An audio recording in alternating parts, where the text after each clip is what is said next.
use for Shedeur. It's going to take the owner stepping in and saying no to Stefanski, but I'm going to tell you what tears me up about this. They have the fourth easiest schedule remaining. They have what Pro Football Focus ranks the #1 defense in pro football. It scares me because Stefanski is going to fight for his life and his job and his draft pick, a third-round pick in Dillon. It tears my guts out to watch what's happening to Shedeur with a chance. This is on a silver platter for somebody to take the reins. So I'm not loving this for Shedeur unless Jimmy Haslam just steps in and says, okay, that's enough. We have to. Both they'll make the switch because they've spent so much time telling us Gabriel's the guy and Shedeur is not ready. We've heard that from the beginning. He's not ready. He's not ready. He's learning. He's coming along. Not ready, not ready, not ready. Are they really going to make him Does it scare ready? you that if he's not ready, how bad is he if this is what they're willing to play? That's what I'm saying. Like, they told us that he's not ready. He still has a lot to learn. Gabriel is ready. And if Gabriel looks this bad in this offense, again, I want to see Shedeur. Don't hear what I'm not saying out there. I want him. I want to watch him play. I think he's got the most potential. But I'm like, and then if he comes out and balls out, how stupid will The Cleveland Browns are out here acting like they're rolling out a red carpet for Sanders. But behind that shiny setup, there's a trap door just waiting to slam shut. Rumors are flying that what looks like an opportunity might actually be a setup, and the truth is getting messy fast. A Cleveland insider just dropped a bombshell claim saying that the team, led by Kevin Stefanski himself, has been quietly setting up Sanders from the very beginning. This isn't just drama. It's starting to sound like a quarterback conspiracy straight out of a Netflix thriller. Is this a rescue mission for a struggling team, or are we watching a calculated takedown play out in real time? Word around the locker room is that Cleveland's turned their team environment into the Hunger Games quarterback edition. But here's the twist. The player they didn't want surviving the fight was Sanders. According to one reporter and a few suspiciously quiet front office folks, this whole competition was never real. It was pre-written, pre-approved, and sealed long before Sanders ever threw a single pass. That's insane, and the craziest part, the Browns never stop preaching about competition. They've got that word plastered all over the facility like it's gospel truth. But when you really look at what's going down between Sanders and Dillon Gabriel, calling this thing a fair fight is a joke. What's happening in Cleveland right now looks less like a quarterback battle and more like a bad leadership seminar. All show, no truth, and packed with fake smiles. Then came the Cleveland-sized bombshell from local reporter Daryl Reuter, who stopped just short of spelling it out, probably because no journalist wants to get banned from the Browns press box. But he definitely hinted that the team's been grooming Dillon Gabriel for the starting job since day one. That's wild. Yeah, you heard that right. The same Dillon Gabriel who's been in college so long he could have earned a retirement plan by now. Something's off in Cleveland, and it's not just bad luck this time. It's starting to smell like a setup wrapped in a friendly handshake. Gabriel's out here getting treated like the next big thing, while half the league's still wondering if he's got anything left to prove. Dude's basically the Van Wilder of football. 6 years deep in college and somehow still being hyped as a young star. Come on. Meanwhile, Sanders, who actually looks and plays like a real deal NFL quarterback, is stuck grinding through second team reps and fighting for crumbs. And the Browns want everyone to believe this whole mess is about readiness, please. Now they're walking around acting all shocked, pretending like this wasn't the plan from the start. This whole thing was engineered from top to bottom. Nothing about it was natural. We're talking practice reps, offensive formations, even which receivers line up next to who, all carefully scripted to make Sanders look inexperienced and unprepared. That's not competition, that's manipulation with a clipboard. Every move looks calculated, every drill looks staged, and it's all starting to feel like the Browns built a show instead of a team. And let's just pause for a second to appreciate how ridiculous this is. The Cleveland Browns, one of the most chaotic franchises in NFL history, suddenly acting like they've cracked the secret formula for quarterback success? Come on! This is the same organization that turned the quarterback position into a running joke across the league. The same team that managed to make Johnny Manziel look like a Wall Street intern who lost his badge instead of a Heisman winner. That's talent, just not the kind you brag about. Yet here they are, standing tall and passing judgment on who's ready and who's not, based purely on vibes and politics. It's laughable. Kevin Stefanski is once again dehumanizing Shedeur, right? Excuse me. We're going to have to put him down before the Rams game and he gets sacked 5 times. And now we're at the point to where he'd rather lose than put in Shedeur. Now, Dillon Gabriel has a 25 QBR rating, which ranks 32nd out of 32 NFL. But before we go any deeper, we need to rewind to the guy who exposed all of this chaos. When Darrell Reuter starts hinting that something smells off in Cleveland, that's not gossip. That's experience talking loud and clear. This guy's no rumor chaser. He's seasoned, confident, and sharp enough to make the Browns PR team start sweating bullets. Every time he speaks, it hits different because people know he's seen the truth behind the curtain. And then there's Sanders. This man doesn't just play football, he lives it. He walks like he's built for the league with that unshakable confidence that says, I belong here. But in Cleveland's old school, stiff-necked football culture, that kind of confidence doesn't get celebrated. It gets punished. They don't see a leader, they see a threat. The system doesn't know how to handle someone who carries himself like he's already ready for the spotlight. Meanwhile, Dillon Gabriel fits their dream formula. Smiles on cue, nods at every order, never challenges authority. He's the textbook yes sir quarterback. And in that front office, that's pure gold. To them, being coachable doesn't mean learning fast or adapting. It means keeping quiet and obeying the script. And here's where it all comes crashing down. The irony is almost painful. The Browns claim they want leadership, yet the second they get a real one, they treat him like a problem. Sanders shows up ready to command the field, to actually elevate this team, and somehow that's seen as arrogance. Please. That's not arrogance. That's what greatness looks like before the world catches up to it. Behind closed doors, players are reportedly starting to see it too. Whispers are spreading through the locker room that Sanders isn't the issue. He's the spark this franchise is scared to ignite. Some teammates have even been saying he brings a fire to practice that nobody else matches. One insider said players feel the energy shift the second he takes a snap, but management keeps brushing it off like it's nothing. That's wild. And let's not pretend this is new. The Browns have a long history of fumbling the future before it ever gets started. It's like they fear change more than losing. They'd rather stay comfortable in failure than risk being proven wrong by the guy they tried to sideline. So when you see Sanders stuck on the bench, remember this. It's not about readiness, it's about control. The front office doesn't want a player who could expose their bad decisions with pure talent. They want someone predictable, someone safe, someone easy to manage. But the problem is, greatness doesn't fit in a box. And the longer they keep trying to contain Sanders, the louder that truth's gonna explode right back in their faces. Now the tension in Cleveland is starting to feel like a ticking time bomb. You can sense it in every interview, every press conference, every awkward quote that slips out of that locker room. Players are giving short answers, coaches are dodging questions, and the vibe, straight chaos. Nobody's saying it out loud, but you can feel it. The locker room's divided, and it's all centered around one name, Sanders. How do you possibly continue to throw Dillon Gabriel out there? Like, is Stefanski's brain cooked? No, this is what it is. Kevin Stefanski would rather lose his way than win a different way. Because it's dumb. He'd rather he's lose shooting with his himself in the foot. quarterback than win with another quarterback. But it's the dumbest thing I've ever seen, and there's a lot of ego attached to that, and there's a lot of pride attached to that he just needs to relinquish and let go, because at this point, Shedeur is the only saving grace he has. Dillon Gabriel stinks. That's his guy, and he stinks. You need a quarterback that is much better than what you can coach, and you need a quarterback that can put you on their shoulders and take you with you, and that's...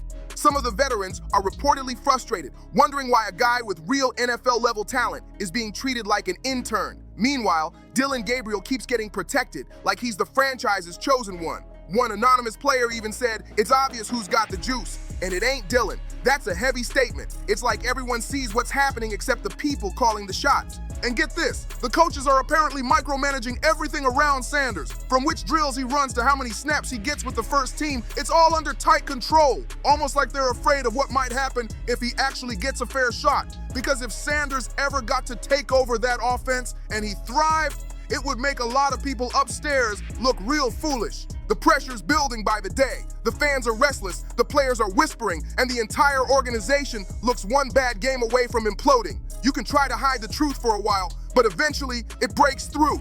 Cleveland's front office swears they're being strategic, but in reality, they're just writing the sequel to another 20 years of mediocrity.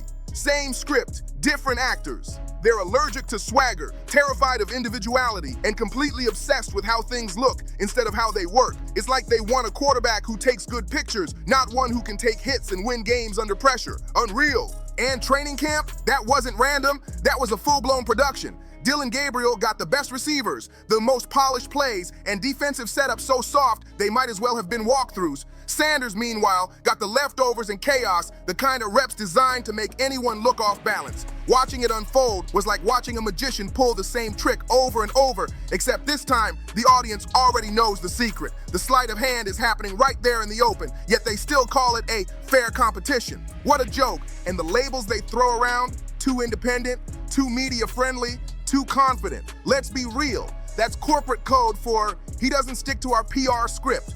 NFL teams love to preach about leadership until a quarterback actually starts leading himself. That's when they panic. But here's where it gets darker. Word around the league says there's outside pressure too. Sponsors, executives, and even league insiders whispering in private, all pushing to keep Sanders quiet, contained, and under control.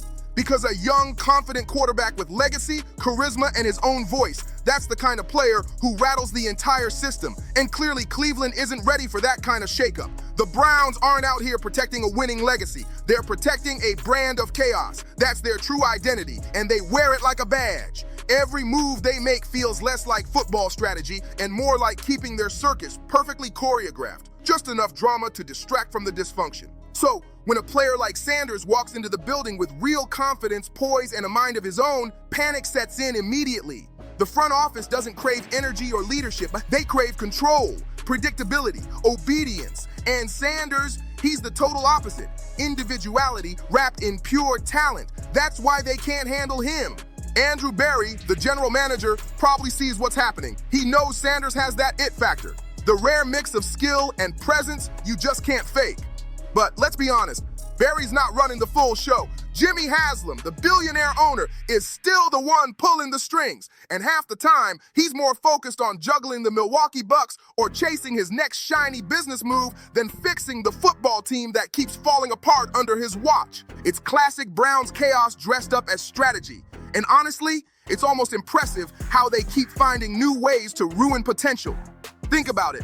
No other team in the league can take something so promising and turn it into confusion this fast. You'd think after decades of heartbreak, chaos, and blown seasons, the Browns would finally learn their lesson. But nope. Somehow, they've turned self-sabotage into a full-blown art form. It's like every morning in Cleveland starts with the same meeting. How can we ruin a good thing before kickoff? And every year, they find a brand new way to do it. Unreal. And once again, Sanders is the latest victim of that broken system. A guy who did everything right. He came in focused, humble, prepared, and confident, ready to work. But instead of being rewarded for it, he's getting punished. Because in Cleveland, being yourself is the fastest route to the bench. They don't want stars, they want soldiers. Not leaders, just quiet followers who nod, agree, and never rock the boat. And heaven forbid you've got a social media following or actual charisma. To them, that's basically witchcraft. A player with influence, that's their worst nightmare. They don't want someone fans connect with, they want someone they can control, and the saddest part, the fans keep falling for it every single time. This man you see right here, his name is Daryl Ruiter. He works for the Cleveland 92.3 The Fan. It's a sports radio show in Cleveland. Every preseason, Cleveland rolls out the same headlines about quarterback competition like it's something new. But deep down, it's all scripted theater. And let's not let the media off the hook. They're just as guilty in this circus. Some of these reporters might as well have Browns logos stitched right onto their blazers because they'll say anything to keep that golden access pass alive. They don't challenge the system, don't question the setup, and definitely don't rock the boat. Because in Cleveland, rocking the boat means losing your locker room privileges. It's not journalism, it's PR dressed as reporting. That's why when Daryl Ruiter actually dares to speak up, it's a shockwave. Seeing someone in Cleveland media call out the truth is like spotting a UFO. Rare, unbelievable, and you're not sure if you'll ever see it again. He's one of the only ones with the guts to say what everyone else whispers when the cameras stop rolling. Ruiter doesn't fall for the illusion. He sees straight through the fake smiles, the team-approved narratives, and the polished spin meant to keep fans distracted. That's what makes his voice dangerous, because it's real. And let's clear something up. Nobody's saying Dillon Gabriel is some kind of villain. The guy's not evil, he's just safe. He's the company quarterback, the perfect fit for Cleveland's corporate version of football mediocrity, predictable, compliant, and low maintenance. He's convenient, and in today's NFL, convenience is currency. But here's the twist. Real talent always finds a way. You can only hide it for so long before it breaks through the noise and demands attention. And when that moment finally comes, and it will, all those same analysts and insiders who doubted Sanders will flip faster than a halftime adjustment. Suddenly, they'll be tweeting things like, "I always saw the potential." Yeah, sure you did. Right after everyone else did. It's the same tired NFL cycle every single time. First, they doubt you. Then they deny you. Then once the spotlight hits, they rewrite history like they were cheering for you the whole time. The league runs on selective memory, but this story, it might just be the one that breaks the cycle wide open. Because while Cleveland keeps putting on their little puppet show, the rest of the league is watching and taking notes. If the Browns let Sanders slip away, this won't just be another bad move. It'll be one of the biggest what-if stories in modern football history. Imagine having to face your fan base and explain you passed on a franchise quarterback because he had too much confidence. That's not strategy. That's straight up insecurity dressed in team colors. And honestly, that's exactly the kind of chaos Cleveland specializes in. Let's not forget, this is the same franchise that once traded away a winning kicker because they didn't like his personality. You can't make this stuff up. The Browns don't just survive chaos, they thrive in it. So what's the next act in this never-ending soap opera? Simple. They'll ride with Dillon Gabriel until he finally has one bad half, then toss Sanders into the fire as the scapegoat. Because of course he will. After getting zero real preparation, the front office will shrug it off and say, "See, he's not ready." It's the oldest trick in the Cleveland playbook. Same scheme, different season. This whole saga feels like a bad daytime soap written by football traditionalists who can't handle change. You already know the plot, but somehow you still can't look away. Through it all, the Browns front office keeps flashing fake smiles for the cameras, pretending everything's part of the process. Yeah, right. They're consistent, all right. Consistent at being inconsistent. And while they're busy grooming Dillon Gabriel into the next backup legend, Sanders is probably sitting there wondering if he accidentally signed up for a sitcom instead of an NFL franchise. You can almost picture the laugh track playing every time they call it competition. The Browns crave control more than success. But what they don't seem to realize is just how transparent their little act looks from the outside. Fans aren't blind anymore. People see through the smoke, the PR talk, and the fake optimism. You can't hide real talent forever, you can only delay it. And when Sanders finally gets that genuine shot, whether it's in Cleveland or somewhere else, it's going to expose everything they tried to bury. And when that day comes, watch how fast the narrative flips. The same folks scripting his downfall right now will suddenly be on camera saying, "We always believed in him." Yeah, sure you did. Because the thing about truth is simple. It never stays buried.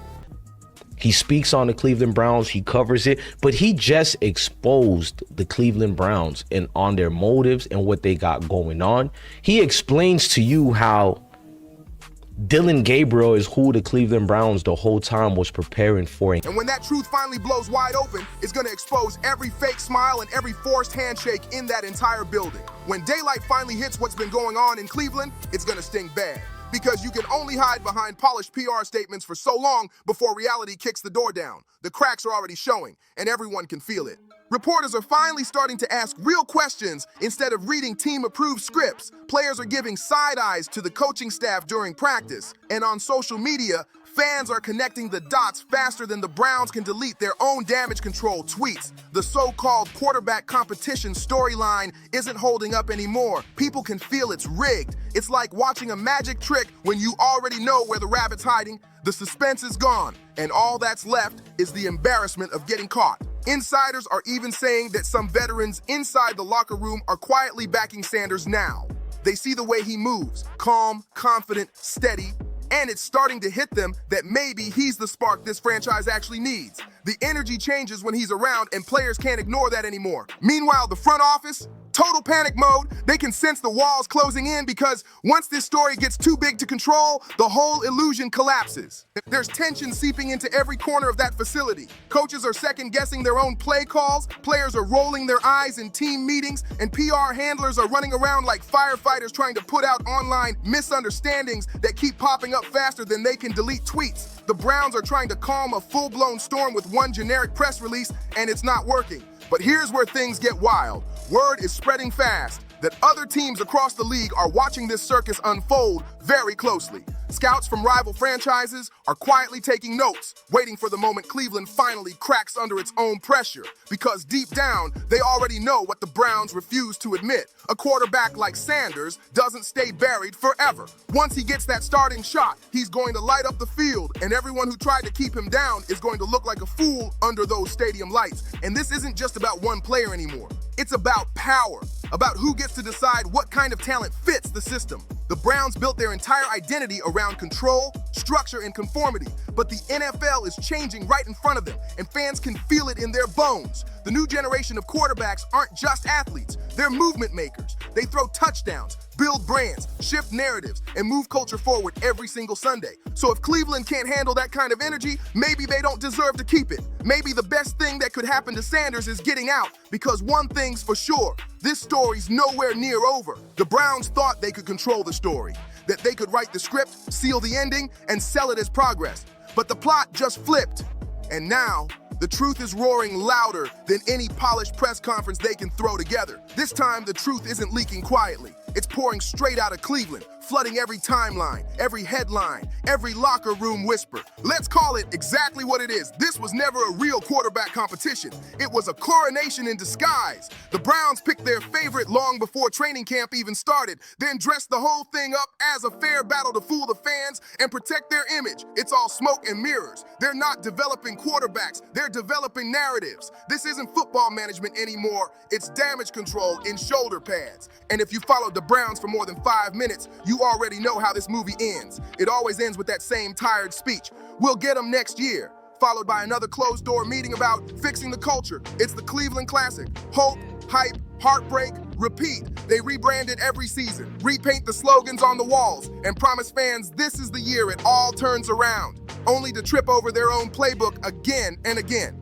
What's crazy is how predictable it's become. And before long, it all melts right back into the same tired soap opera we've seen 100 times before. The Browns have officially turned dysfunction into a full-blown art form. No other team in the entire league could take a situation this promising. A young star ready to rise, a city begging for change, and twist it into this level of chaos. Honestly, it's almost impressive at this point. Almost. But let's be real. Fans aren't fooled anymore. The masks are slipping, the act's getting stale, and people see straight through it.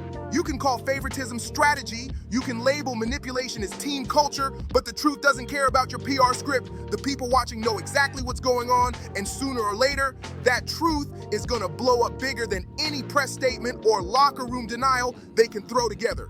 Because once Sanders finally gets that real opportunity, whether it's in Cleveland or somewhere that actually values him, the same front office pretending to doubt him right now will be begging to rewrite history. They'll try to spin it like they believed in him all along, but by then, the receipts will be everywhere. So sit back, grab some popcorn, and enjoy the drama while it lasts. Because the Cleveland Browns are once again proving that if there's one thing they do better than anyone, it's turning pure potential into a never-ending soap opera. Make sure to like, subscribe, share, and drop your thoughts in the comments. And I'll see you on the next one.